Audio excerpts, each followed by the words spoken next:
Welcome to our last unit, the Restoration and the 18th century.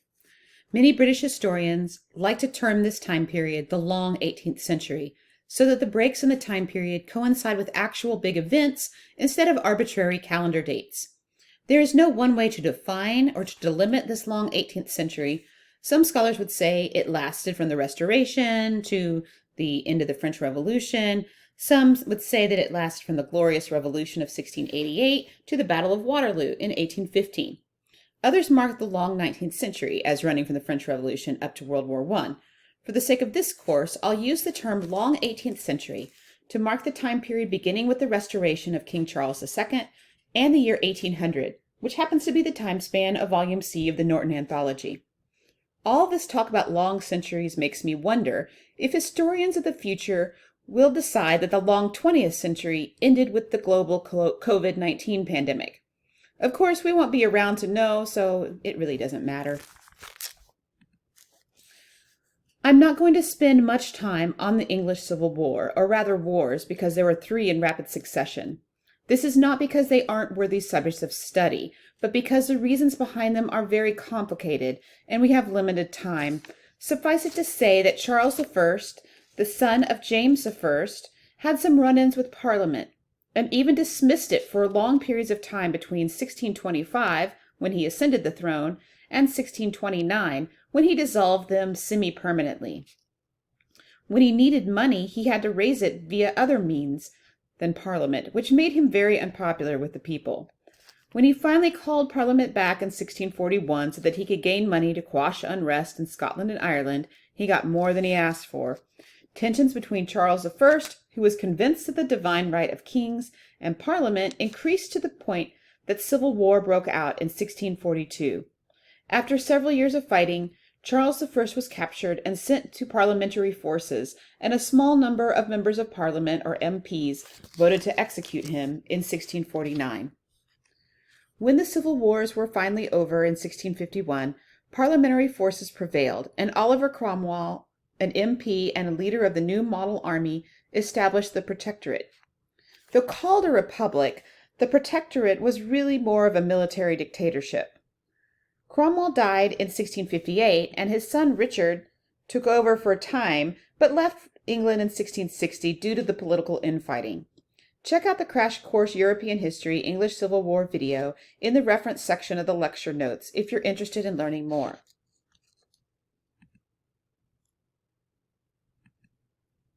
In 1660, with the Cromwells out of the picture, Parliament decided to ask Charles's son, Charles II, to return to England and accept the crown.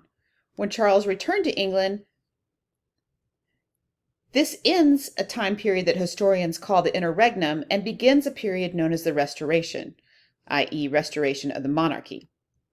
A period known for its joyful excesses after years of civil war and Puritanism. Anglicanism, the Church of England established by Henry VIII, is restored, and a new Book of Common Prayer is issued in 1682. By the way, this is the last time a Book of Common Prayer has been issued in England. Colonial trade expanded, and England fought wars periodically with the Dutch. Honestly, I don't know much personally about the Anglo-Dutch Wars, other than that's how New Amsterdam became New York City. But I've included a video link on the Dutch Golden Age in the reference section if you're interested. The 17th century came with its share of hardships. A series of bubonic plague outbreaks occurred between 1625 and 1636. As a result of climate change in the Little Ice Age, crops failed and famine rampaged throughout the country. The English Civil Wars caused many casualties. Once the Restoration began, England, especially London, was not delivered from disaster. The Great Plague of London occurred in 1665, and about a quarter of the population, that's 1/4, died. A year later, in September 1666, the Great Fire inflicted massive destruction on the capital city. I won't give too much detail here for 2 reasons. 1, there's a video assigned about it, and 2, I'd like you to hear a first-hand account of it from Samuel Pepys. I'd like to talk a little bit about some broad cultural and intellectual trends before moving on to the specific literary developments in the long 18th century. The first cultural trend of this time period that I'd like to mention is the coffee house. Coffee was a drink introduced to England from Turkey in the 1600s, and it was touted as a healthy alternative to beer and wine, considered to be a cure for headaches, skin conditions, and gout. The first coffee houses in England opened in Oxford first and then London, both in 1652. As coffee houses were in Turkey, English coffee houses quickly became popular gathering spots for folks to meet, and people began to frequent coffee houses to hear the local gossip, to conduct business, and to meet up with friends. Samuel Pepys, from our assigned reading, like others, would hold regular office hours at the coffee house. Some people took to sending and receiving their mail at coffee houses since they were there so frequently. Authors of the time period, including Jonathan Swift, were regular customers and exchanged the latest ideas. Coffee houses, which started off as establishments only patronized by the elite, became democratic places where people from all social stations mixed. The social leveling brought about the idea of the public sphere, where people could criticize the government's policies and discuss the latest news. Because of this robust idea exchange, some called coffee houses penny universities, and the caffeine from coffee promoted stimulating conversations. They became, in the words of Matthew White, quote, highly significant centers for the dissemination and receipt of the commercial and political intelligence that swirled around London, close quote. And coffee houses began taking on specific clientele. For instance, booksellers would meet at the Latin Coffee House near St. Paul's Cathedral to discuss publishing trends, and insurers and bankers frequented Tom's Coffee House in the City of London, the central financial district. It is from these coffee house cliques that several London financial institutions developed, including the Royal Exchange, Christie's Auction House, and Lloyd's of London insurers. Near the end of the 18th century, coffee houses fell out of favor as the English began preferring tea. Tea had been served in the coffee houses for decades, but it had been taxed heavily, up to 119% by the mid-18th century. There was even a bustling black market in tea. When Prime Minister William Pitt the Younger dropped the tea tax from 119% to 12.5% in 1784, smuggling became unprofitable and coffee houses fell out of favor. Socially conscious Victorians revised them during the temperance movement as alternatives to pubs and taverns. Related to coffee houses, in terms of cultural trends, newspapers also became wildly popular. The first daily newspaper in London appeared in 1702, and newspaper production soon spread outside of London to provincial towns. Thus, more and more English people had access to public information. The long 18th century was also a period of international conflicts. At various times, the English were fighting the Dutch or the French in Europe, North America, and the Caribbean. Globalization was really ramping up during this period, bringing England consumer goods like coffee, tea, and sugar, but also contributing to the burgeoning transatlantic slave trade. At the end of this period, we have two very important revolutions, that of the American colonies and that of the French. Both of these revolutions disturbed the English. Now we'll turn our attention away from world events and focus on literature. Literary scholars like to subdivide the long 18th century into three distinct periods: the Restoration, 1660 to 1700, the Augustan Age, 1700 to 1745, and the Age of Johnson, 1745 to 1785. Let's look first at the Restoration. When Charles II took the English throne, the first notable result in literary terms, that is that the theaters reopened. They had been closed since 1642. Now England followed along with other European countries and began allowing female actresses to take the stage. Because of the novelty of female actresses, it was actually actresses like Nell Gwyn and Anne Bracegirdle who were the most well-known actors of their time period. Restoration drama is known for its comedies of manners and its heroic dramas. Both of these forms were heavily influenced by the French playwrights, like Molière. Many royalists had fled to France during the Interregnum, the Protectorate, and the first audiences at Restoration dramas were largely aristocratic. John Dryden was the most influential writer of this time period, and some even call the Restoration period the Age of Dryden. Known mainly for his poetry, Dryden also wrote many plays, essays, and works of literary criticism. Another noteworthy writer from this time period was Aphra Behn. She was a female playwright and author, royalist supporter, and spy. Her most famous works include the play The Rover and the early novel Orinoco, a tale of an African man kidnapped and enslaved in Suriname. Orinoco is in your anthology, Volume C.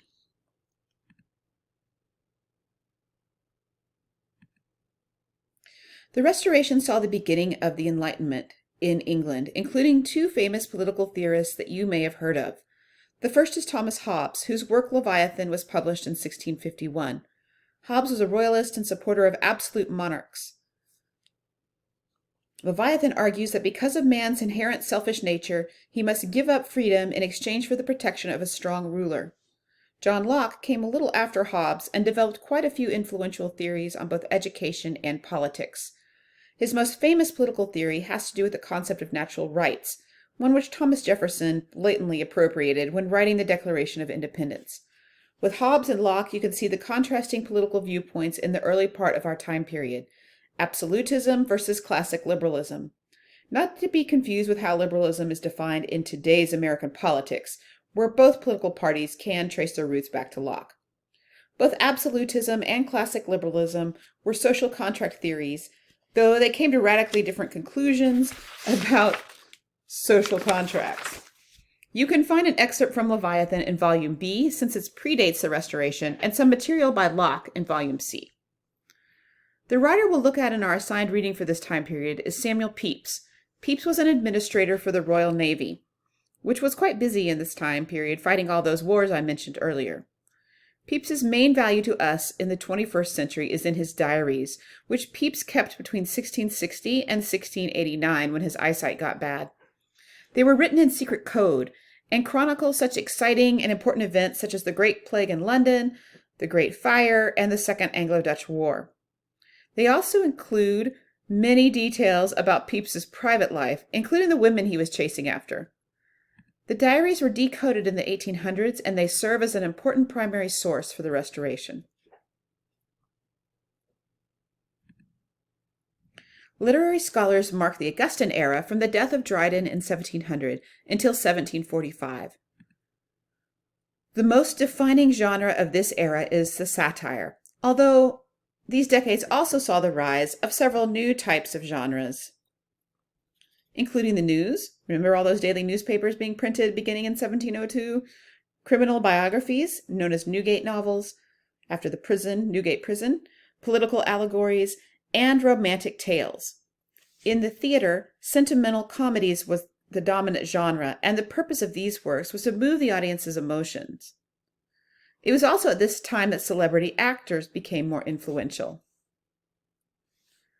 Poetry continued to be popular, with the focus being on a revival of the pastoral mode, think The Passionate Shepherd by Sir Christopher Marlowe, and the use of the heroic couplet in more serious works. The heroic couplet is an AA, BB, CC, etc. rhyme scheme written in iambic pentameter. Alexander Pope was the main practitioner of this pattern, and you can read his mock epic in Volume C entitled The Rape of the Lock, wherein Pope combines the heroic couplet with satire. Longer prose works are also becoming popular during this time period, including Jonathan Swift's Gulliver's Travels and Daniel Defoe's Moll Flanders and Robinson Crusoe. In terms of philosophical trends, there were several noteworthy intellectual currents in this time period. Authors at this time period were very political. This is prime coffeehouse time, so imagine Pope and Swift debating the news of the day in the coffeehouse and then writing about those same events and discussions in their prose and poetry. Thanks to Isaac Newton and others, there was a growing interest in science and empiricism. In addition, the Enlightenment was under full swing, with such philosophers or public intellectuals as David Hume, Voltaire, and Montesquieu, and Rousseau writing prolifically. Let's take a closer look at one of the Augustan political writers, Jonathan Swift. In addition to being a writer, Swift was the dean or chief resident clergyman of St. Patrick's Cathedral in Dublin, Ireland, from 1713 till his death. In addition to Gulliver's Travels, Swift wrote political treatises under the pseudonym M.B. Drapier, though his identity was an open secret. Swift was very concerned about conditions in Ireland under English rule.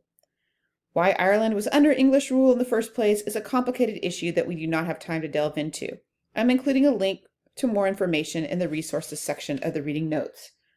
When Swift was in Ireland, the country had been suffering under a number of unfair and sporadically enforced penal laws. Again, time does not allow me to discuss all the politics of this time period, but upon Queen Anne's death, the Stuart monarchy that had begun with James I died out, and some German cousins, the Hanoverians, came to the English throne.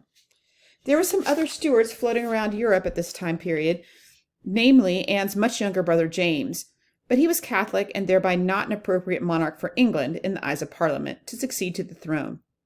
If you've ever heard about Bonnie Prince Charlie or the Jacobites, they are connected to James. If you're interested in this time period and the succession politics, I've included a very short video summing up the Jacobite Rising of 1745 in the resources. Because Ireland was Catholic, the English overlords worried that they might give aid to James Stuart, called the Pretender. These penal laws included many very harsh sanctions on native Irishmen, especially Catholics, who were prevented from bearing arms and owning expensive horses, and had restricted access to education, and could not buy land. When Catholic landowners died, they could not will their eldest sons the entire property, what you would call primogeniture, but instead they had to divide up their property among their sons. This caused private Catholic landowners to have increasingly smaller plots of land. The final restrictions of the penal law that I'd like to mention are the restrictions on public life. Catholics could not serve in the military, hold public office, enter the legal profession, or become MPs, members of Parliament. As you read Swift's modest proposal, take note of the problems the narrator sketches out for Ireland and the possible solutions he proposes. The last time period of the long 18th century is the Age of Johnson. This time period runs from 1745 to 1785 and is named for Samuel Johnson. Johnson had many accomplishments, but one of his most notable ones is compiling and publishing the first English language dictionary in 1755. This is when English spelling got officially regularized. If you've ever wondered why English is so difficult to spell compared to languages like Spanish, then you can blame Johnson in part. He strove to preserve the etymology in the spelling, so we see words like knight, like Sir Gawain and the Green Knight, with several silent letters because the Old English pronunciation was cynich. But I digress. The novel is growing more and more important during this period, with popular novelists like Henry Fielding, Lawrence Stone, and Samuel Richardson focusing their novels on the private lives of individuals. We also have the first Gothic novel, a genre that continues to this day. The Castle of Otranto by Horace Walpole, 1764. Walpole's novel generates a whole slew of Gothic novels, some of which you may have read in the past. They include Frankenstein, Dr. Jekyll and Mr. Hyde, Jane Eyre, etc. The atmosphere of England in the late 1700s was rather unsettled. The time period is sometimes known as the Age of Revolutions, with both the American and the French revolutions breaking out in the last decades of the 1700s. Social causes were becoming more prominent, especially abolitionism. John Wesley reacted against what he perceived to be the insincerity of the Church of England and called for more personal experience with religion. Eventually, his followers would found the Methodist Church. We also have the earliest hints of a larger aesthetic movement in the 1770s, Romanticism. Most Brit Lit 2 courses begin with Romanticism, so I won't go into more detail here. I have asked you to read a selection from Olaudah Equiano's The Interesting Narrative of Olaudah Equiano, or Gustavus Vasa the African. This work, published in 1789, serves as the first in what would become a very popular genre, the slave narrative. This book was very popular in the 1770s, going into 9 editions. Equiano's narrative combines several different genres of writing together: the spiritual autobiography, the travel narrative, and the political treatise. Watch the video lecture on Equiano to get a broader picture of the book's scope and impact. To close, I will outline a few of the broad literary advances or changes from 1660 to 1800. First, there was a proliferation of intellectual prose or essays. Many of the works in Volume C of the anthology are expository in this way. The novel becomes the dominant genre for fiction, replacing poetry. Because literacy rates are growing rapidly during our time period, increasing from 25% of the population in 1600 to 60 to 70% in 1800, the market for written material expanded greatly, and it could sustain professional authors in large numbers. Women published widely in this period too, in multiple genres. Their works ranged from proto-feminist tracts like Mary Wollstonecraft's Vindication of the Rights of Women to Gothic novels by Anne Radcliffe, and many others. Books were still very expensive, however, but circulating libraries arose, which made books available to check out. If you can remember when video stores were open, or when Netflix was a mail service, then you get the picture. There were increased calls for educational reform for women, and, in anticipation of the Romantic movement, an increased focus on nature, especially in poetry. Another proto-Romantic development was the growing interest in Britain's medieval past, and its archaic languages and forms. In some ways now, we've come full circle back to Beowulf and the early medieval time period. Finally, the idea of sentiment or sensibility, which means ability to feel and not common sense here in the 18th century, gained traction from the 1750s onward and fueled social behaviors, driving charitable giving and involvement in causes like abolition. So that's the long 18th century in a nutshell. This was a tremendously important time period for the modern world as we know it. I highly recommend listening to the History Extra podcast on the Georgians, linked below in the lecture notes, if you'd like to get an even better sense of the time period. Thank you and goodbye.